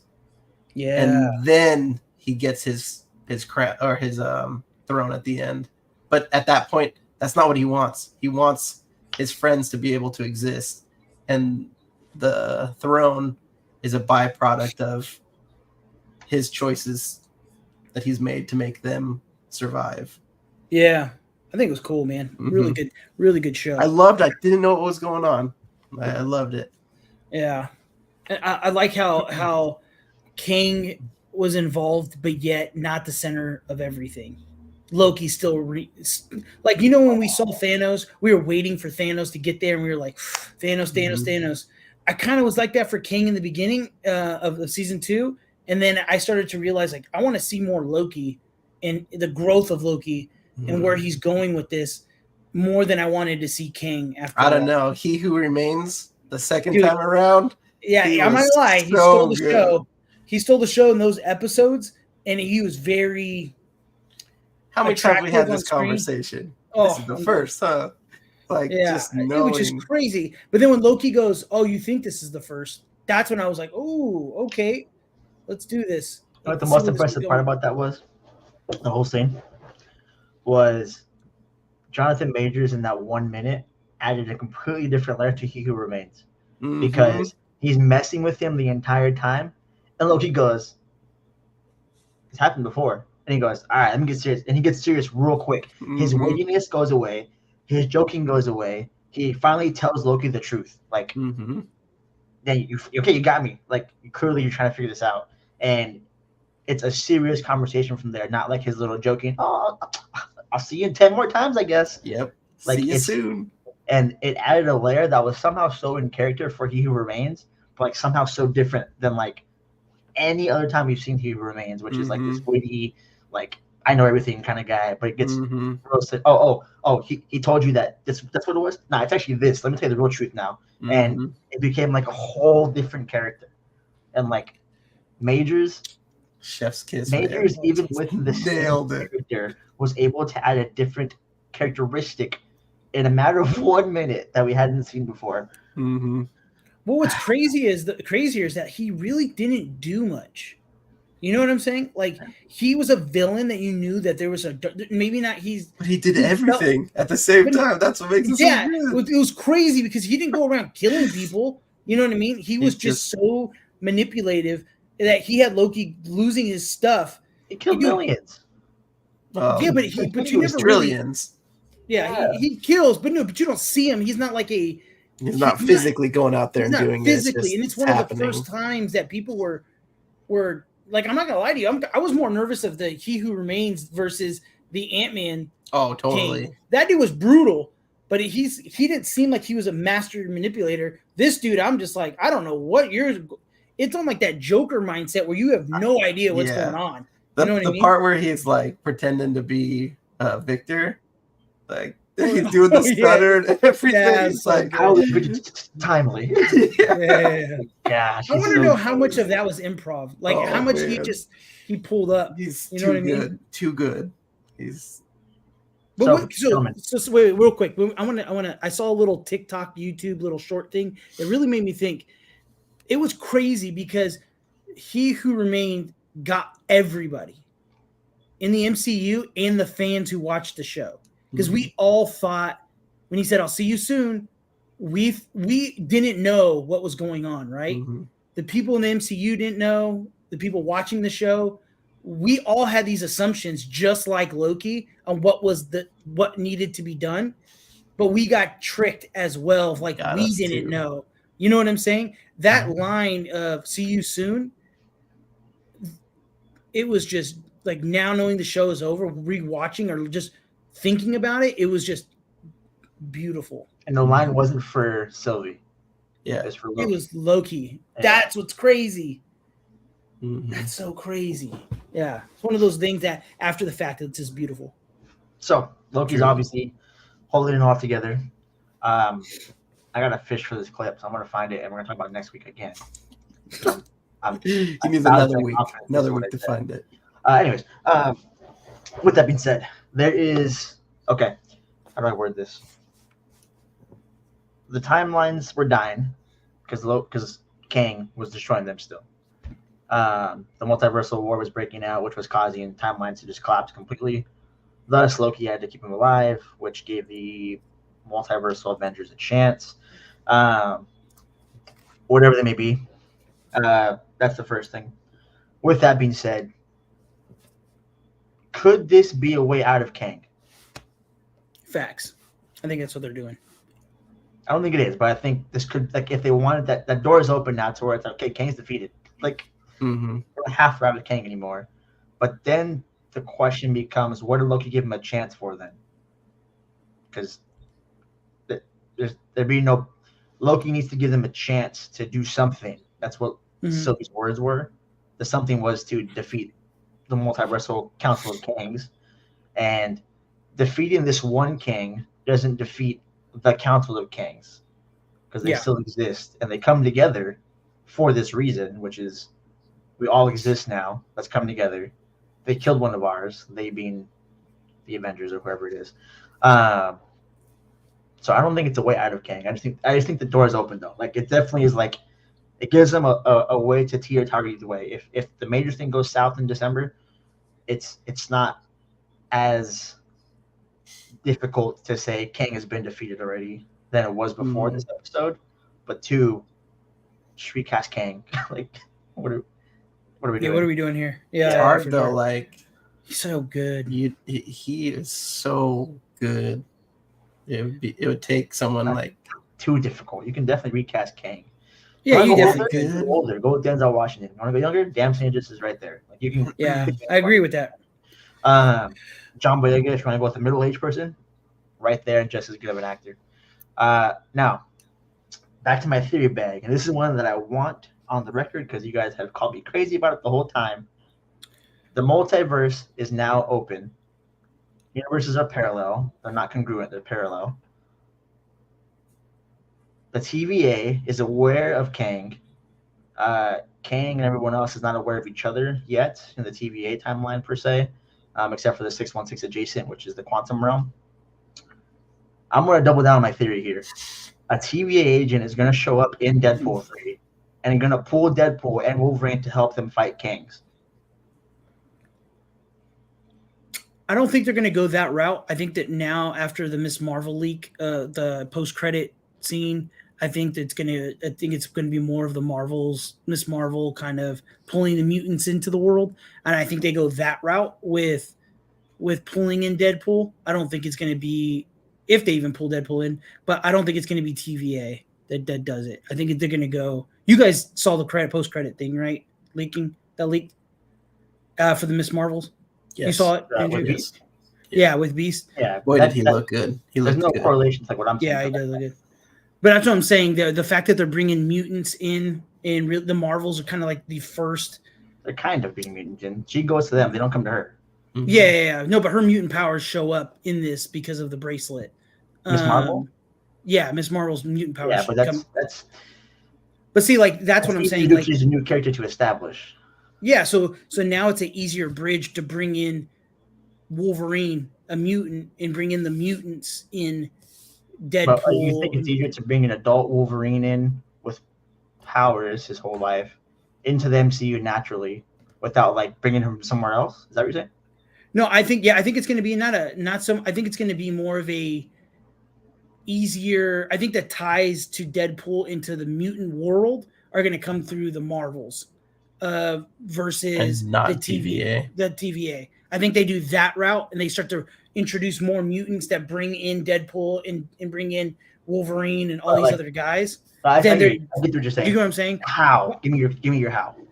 I don't know how. I think through Beast in this at the end credits, I think that is the introduction. Some kind of quantum mechanics that make him something. Travel. Yeah. Or he's a pretty smart guy. Yeah, and the fact that Miss Marvel can actually. The fact that she can teleport through the future, through the past. No, she can. That's her mother. That was her mother's power, her mutant ability. That's why when she puts on the bracelet, future and past, that's not multiversal jumps. No. But she can jump forward and she can jump back, so she knows what's going to be coming. In the future. You know what I mean? So her mutant ability being amplified because of the bracelet, I think is going to make that introduction to mutants. Because they're going to go, well, how is she jumping? And it must be the bracelet. And then when they find America, if anything. Yeah. They know she's a mutant. They already established that in the first season. So, but that's what I'm saying. It's an easier bridge to bring in more mutants that way than I think the TVA showing up to a timeline where there's mutants. So you think the TVA just says nothing about Kang going forward? Like the point of Loki doing this was to make sure the TVA has a chance to fight Kang. No, I think the I think the whole TVA's purpose now is just to be aware of Kang. Their whole it's just take out TVA. It should just be called like we're hunting for Kangs and figuring out information. So I don't think that they're going to be looking for mutants.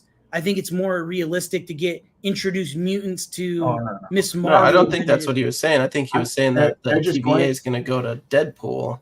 No, I think Deadpool's. I think if you want my honest, true theory, Deadpool time traveled all through the second film. The TVA already has him in custody. The TVA is going to have him in custody. He's going to get some hold of the tech the TVA has, escape their custody back into the Fox universe, and try and get to Wolverine before they do. Long story short, they need Wolverine. And Deadpool, this is going to sound super weird, but think about it from a Deadpool comedy standpoint. Deadpool knows Wolverine. I know this guy, Wolverine, from my best friend. I want to be best friends with him rather than the TVA take him from my timeline. Mm-hmm. That's very in that character for Deadpool. So instead of the TVA getting to him and pulling him out of my timeline and now we can't be friends anymore, I want to go make sure he stays to be friends with me again. And we're going to be best friends going forward. Again, very in character for Deadpool. But that I can definitely see it. It also gives the TVA a reason to take Wolverine and be like, hey, we need someone that's going to help us deal with Kang because we can't just prune timelines anymore. We're not doing that anymore. The TVA has no real power outside of pruning timelines and looking at timelines. So to beat Kang, they can't do anything but recruit people that can beat Kang, like Wolverine, people like that. So to me, they're going to assemble a multiversal team. It's basically they become the Nick Fury. Like the Avengers of the Multiverse kind of a thing. Yeah, the Nick Fury theory, where the comedy part is Deadpool just wants to be his friend. Right? That's the funny part of the thing. But the other part of it is the TVA needs this guy to help stop the multiverses. And I think what's going to happen is at the end of that film, because we've seen the Fox logo get destroyed, all that stuff, is Deadpool's going to see that the universe gets killed by a Kang or something, or like something happens to where he realizes, okay, they do need us to go help them fight this villain. And then it ends with that happening somehow. But the TVA is simply there to like go get Wolverine, and Deadpool's in the way, kind of a thing. Yeah, I could see something they making that. I think it's more of a stretch to introduce mutants in the X-Men. Introduce mutants though. It's just Wolverine, and it's not because he's a mutant. It's just because he's someone they know can help with Kang. It can be any other superhero. It just happens to be Wolverine in this situation.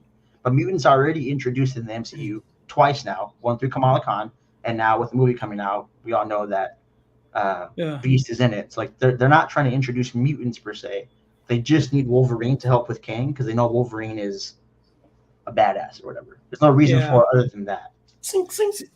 Yeah, see, I think they're going to go the mutant route. If I had to put money on, I think because there's so many more characters they can bring in that are just money holes where they could just grow and grow and grow. But I just think introducing them is going to be the MCU's biggest thing because it's like, well, where were you guys this whole time? You know what I mean? That's why mine makes more sense. It's like you don't have to worry about that. You just bring them in, and whenever Secret Wars happens, because X-Men's post Secret Wars, I think, whatever happens in Secret Wars, just puts them where you need them now. If there's like some kind of culmination of everything coming together now, to where the entire MCU can just live in harmony, then that doesn't need to be explained anymore because they got pulled from another universe and they're here now because of that. Yeah. Secret Wars, if that makes sense. Either way, I think it's going to be a very interesting story on how they tie. Yeah. I would be very surprised if they don't go forward with either one of our theories. If they don't bring Deadpool in that way, I would be very surprised. And I also would be surprised if they didn't do anything with the mutants because right now the MCU, for content wise, due to the King issue, they need a direction that is not King related, I think. Because if this Jonathan Major stuff does go south, I think we're going to see a real big push like we're seeing right now for Fantastic Four with Galactus being already cast now, supposedly. I think you start with the Galactus. That's like I think it's a terrible idea. I think Galactus should be the bad guy at the end of the story if you want to do that. But I don't think Galactus has ever been good enough for that. To be honest, like it sounds crazy to hear. No. I trust me. I understand that too. He's a very weird superhero. Even in the comics, like an entire run of just Galactus it's. Yeah, I don't necessarily believe he needs to be the end all be all. I think you start with like a foundation of give us a Doctor Doom that then teams up with Galactus, but Doctor Doom's just pulling the strings the whole time. Yeah. Or not even giving us Galactus period because that threat is so Galactus is such a big threat that he's just planets. Yeah, but it's so big that it's like, how do you have that fight scene on camera? You know what I'm saying? It's just like the Celestials. Yeah, but we didn't see them fight anybody. You know what I'm saying? Like, that's what I'm saying. It's just have they done anything with that Celestial hand coming out of the earth? It's gonna be addressed. Captain America 4. That's the answer. Captain America 4. Oh yeah. That's I think I've heard something like that. But even with Captain, you need to be patient. None of these shows and movies we've seen have taken place in that time or around that time so far. And the ones that have, there's like maybe one or two, they mentioned it very briefly. Very briefly. Time? There was Ant-Man. Quantumania. They mentioned it very, very briefly. When did they mention that? I'll be honest with you. I think they did. I just don't remember the scene or what they said. That big old thing coming out of the ocean. Probably some line like that. And let's be real. Let's be honest with like what the MCU is. it probably is like an everyday thing for them now. It's not like a big deal that's in the ocean now, like it would have been before Thanos. Half the universe is wiped out, and we're all back here somehow. We haven't aged, but our family has. Like that's probably the least of their concern at the moment if it's been dealt with. The blip. Yeah, I think it's interesting. I like that they're coming out with some newer IPs. Fantastic Four. They're doing some different things here. I just don't want them to get hung up on another. The King Saga. I like it a lot. I think it's just going to be too complex, and I think it's going to be. I think there's some good villains they can bring in besides King right now. If they put King on the back burner for a couple years, I would be ecstatic with that too. Let all this die out and then bring him back. I'm honestly the opposite. I think you roll with Kang. I don't care if it's Majors or not at this point. I would want that, but I don't. I don't think Majors. I don't think they. I don't think. I think Disney's going to be or Marvel's going to be too. Yeah, I think they cut. I mean, we'll see. Recast Terrence Howard without anybody even knowing, so I'm pretty sure they can recast Kang pretty easily. It's so crazy too. Terrence Howard. Yeah. But that was like before they knew it was going to be like massive. Big. But it's so weird. It doesn't matter. Like the character is the character regardless of who plays the character, especially Kang of all characters. Yeah. If they killed off Peter Parker tomorrow and they brought Andrew Garfield to play Peter, guess what? It's still the same core Spider-Man. Mm-hmm. That's just what happens. And Kang is the easiest. There isn't a more willing villain to recast than Kang the Conqueror. True. You just recast him. Who can? But I'm selfish and I like Jonathan Majors. There's other great talented African American actors that would line up for the role. Amazing. Good. He is amazing. He's good. It is crazy. So it's his fault. All right. We'll talk about more next week because I'm gonna have this clip ready for you guys next week. Don't worry. And then this weekend I'm gonna go watch the Marvels on Saturday. We're gonna watch it tomorrow. I don't know why. Yeah, I don't really want to watch it, but at the same time, only an hour and a half. And I've actually heard good things about it. And the great news about it being an hour and a half is that there's no fluff. Like it just is what like. There's no like dragging off. People were saying that the fight scenes are really cool, but the story is kind of trash. But I like Miss Marvel, so I want to go and support the movie because I like her as a character. I just don't like the others, but it is what it is. Cool. Rambo is fine. Yeah, Rambo's fine. Yeah, I think she's honestly, a cool character. I don't think like as the character of the movie, I don't think she does a bad job. Like the way what it's like LeBron James for me. Off the court, yeah, he has some issues like that I don't agree with. But on the court, he's the best I've ever seen. So the talent is there. Brie Larson's the same for me. Brie Larson at the end of the day is a good actress. Whether I agree with her or not outside of the movie is different. But yeah. All right, who has game today? Because we're skipping the next topic because that was late. Yeah, I got game. This is kind of a long one, so we're going to kind of break it down to the first person to score 3. And it's going to be trivia. Let's get this going here. Trivia. I'm excited for my game next week. I thought I had it this week. So this one's going to be good. For those that only listen on podcast, I'm going to apologize in advance. This is one you're going to want to watch on pod. Let me pull my note up here. So this is going to be movie trivia. This is going to be just movies in general. There's 5 categories. Yes. There's going to be you pick it, where it's the first person to 3. It's going to be because it's supposed to be first person to 5, but it's all good. It's going to be a sweep. It's going to be first category is movie trivia. Second one is actors. Number 3 is actress. Number 4 is name the movie. Number 5 is true or false. And since Andrew was late and it is his birthday, we're going to let Matt go first. So Matt, you pick which you definitely did. I want the best 50-50 chance. Give me true or false to start. Smart man. All right, true or false. Let's take a look. All right. That's not the right category. Okay, here we go. Since it's the first one here, let's give my man the number 1.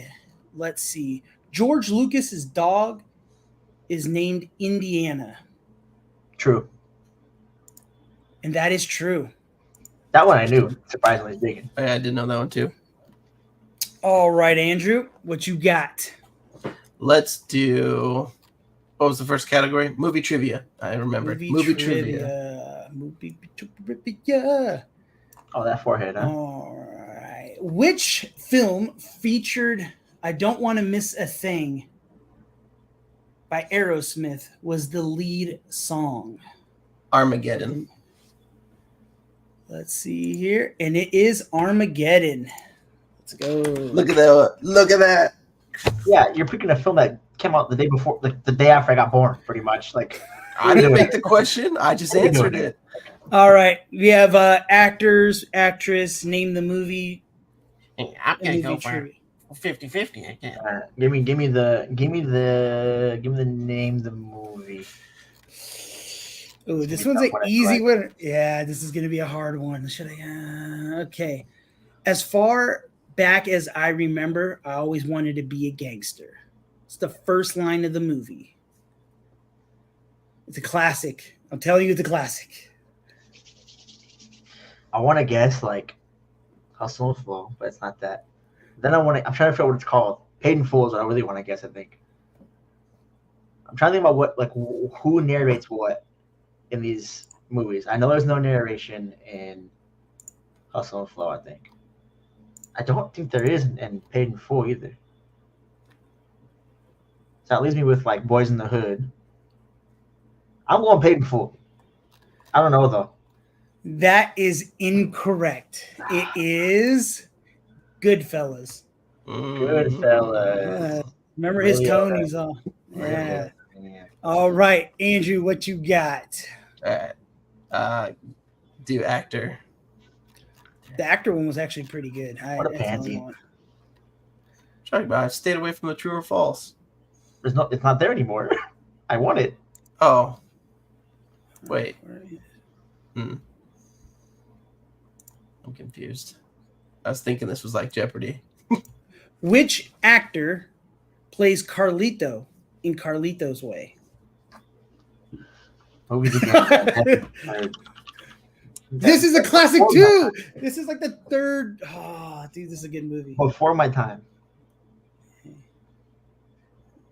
He's a legend. John Leguizamo. Al Pacino. The answer is Al Pacino. You remember me? I wasn't gonna get it. It's crazy how your eyes have looked in different ways than the actual screen that we're looking at. I have nothing on my screens. I saw that off his. I saw it off his pupil. Because there's Al Pacino. No, it was. I was giving. He's a. How you spell Carlito's Way? Let me all right. About that real quick in my monitor over here. All right. What's left? Matthew, what is your pick? You can go. There's a couple of you can do another true false if you want. Hey, give me true false. I tie it up here. Right. Only wins on the trues. True or false. All right. Let's see here what we got. Okay, Timothy Chalamet was originally cast as Harry Potter. Timothy Chalamet was really cast as Harry Potter. Give me false. It's gotta be false. Be too young. False. Way too young. But it almost got me when I saw it. It's 1-1. No, Andrew. 2-2. Oh, 2-2. I'm so sorry. What you got? Actress. Let me see.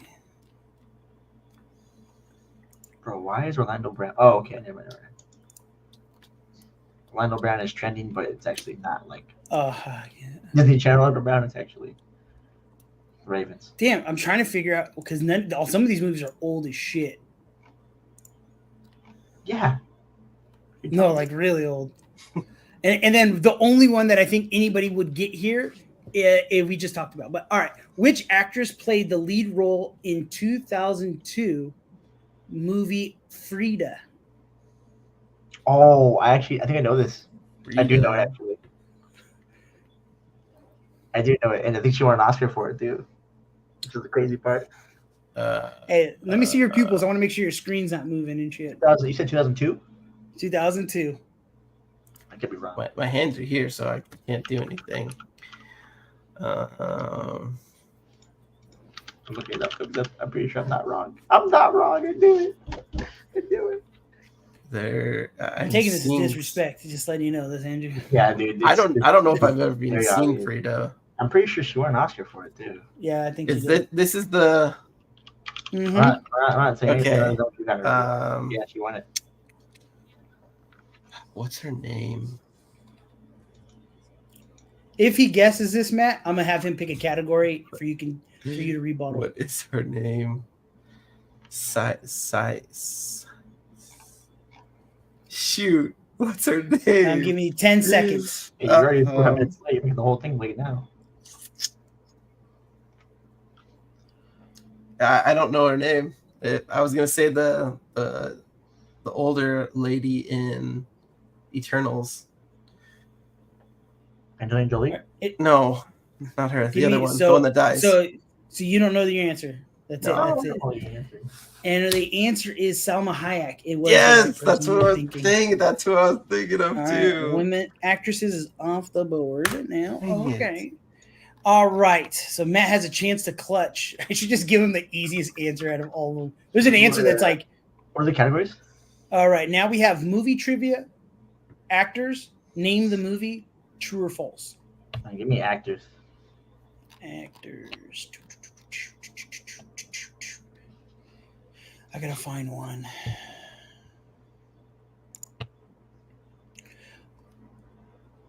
I don't know if you're gonna get this either. Yeah, that's fuck. All right, which actor plays Charlie Crocker in Italian Job? I don't know if I've seen Italian Job. What? It's a classic ass movie too. Can I steal for the win? Is he the main character? No. Right. I definitely don't know.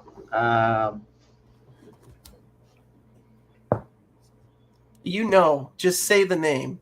I think I know the main character. I don't know that. Just say the name. Whatever name you're thinking right now, just say it. De Niro, but I don't know if that's the main. That's what I'm saying. No. It's not De Niro. No, it's not De Niro. Is De Niro even in that movie? De Niro's not even in that movie. Exactly. The Italian Job. They got the Mini Coopers, the heist. I've never seen Italian Job. Hey, say hello to your mother for me. That guy's the main actor. I don't know. I don't know the answer. Can I steal? No, you can say it. You don't get it. You don't get a steal. You don't get a steal. This is Marky Wahlberg. No, it's actually Michael Keane. Michael Keane is not Charlie Crocker was a side character. One of the guys he stole. I was thinking it was. I was thinking. Have you ever seen movies before? Clearly you haven't, hey, dummy. Dumbass. All right, well, it's my turn. True or false, please? All that forehead for nothing. True or false? All right, let me see here. All right, Jennifer Aniston and Jason Bateman dated while filming the movie The Switch. True, they did date. That's false. Dang it. Hey, stupid. You got the easiest one. I missed the true or false. Give me... Dude, I'm telling you guys, you get... What? Name the movie? Yeah. All right. You should get this, Matt. This is a layup. Yeah, it would be a layup for Matt. It's the only way he wins. I want to die a natural death at the age of 102, like the city of Detroit. He even says it like that. That's why I said it like that. I don't know. Detroit. Is Detroit even involved in the film? Not even close. Yeah, probably not. Andrew, do you know what this is? I think so. I don't know. It hurts. Right, I guess. Is it? Hold on. Is it an action film? I'll give you two hints. It is an action film. Okay, what's the second hint? Second hint, the movie came out, no typing, in 2016. Oh, yeah. Not way off. 2016. A blockbuster hit? Yes. Is it said by Jason Statham? No. If I tell you who it is, who says it, it gives the whole movie away. 007. It's not negative. Oh, I don't know then. We brought the movie up twice today while we were talking. That's the last hint. Once in the beginning and then one at the end.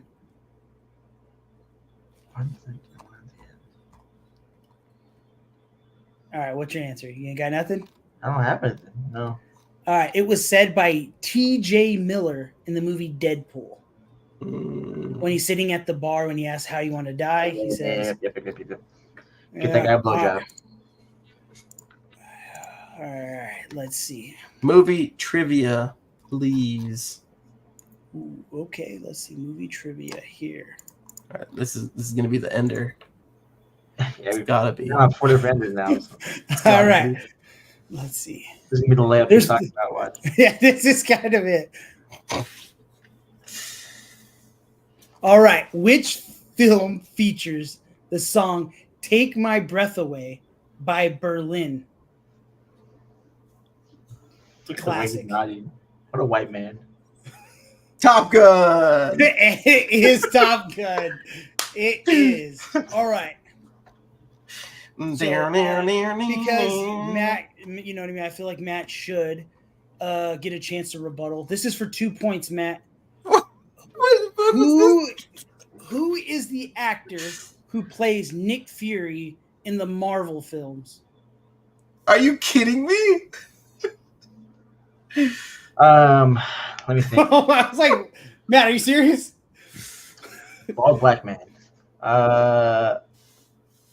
Get robbed on my birthday. Is Idris? Is he bald now? No.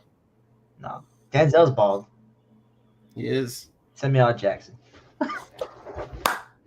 Congratulations, Matt, for clutching the game. Nice way to make the last buzzer beater. Give me the brooms. Give me the Sorry, brooms. Andrew. There's always next year. Give me the sweep. Lawrence Fishburne. Yes. Yeah, Lawrence Fishburne was actually an answer. I actually have some news. Kind of. So this end of the show, pretty much, show's over. Let's think on air, because that's what we do here. We just think on air. Next week's Thanksgiving, so we're off. Yes. Oh yeah. Let the people know. No episode, right? We're off. You guys want to do a Wednesday? You guys can do Wednesday, or are we all busy? Wednesday's my anniversary, so I have to do Friday if anything. All right. Well, we'll see you guys the week after Thanksgiving. Hold on. Let's pause it there. Baby, the following week for me. So it's probably the last time you guys see me for a couple months, I think. Till baby is at least. Yeah, we'll figure it out. So. Me and Andrew can hold it down for the hometown, and then maybe we can get somebody else to jump in for a little bit. Cool. I'll pop in here now. I'll still be a viewer of the show. Yeah. I'll be we'll still be doing the COD. We'll also still be doing live updates on the COD League and things going on. Yeah, man. We'll go live. We'll have some watch parties here and there, maybe with the new baby. Show the baby off. But yeah, I'm cool with that. Me and Andrew can hold it down. Let's wrap it up then, gentlemen, ladies. My little cousin, little bro. You know what I'm saying? What's up? Shout out to you, little bro. Make sure you're my little bro. Y'all have a good night. Good episode, gentlemen, and we will see y'all next week. Just kidding. Week after that, I won't see y'all. I'm signing out. Y'all have a good rest of your evening. Where's the exit? Here it is. Adios, y'all.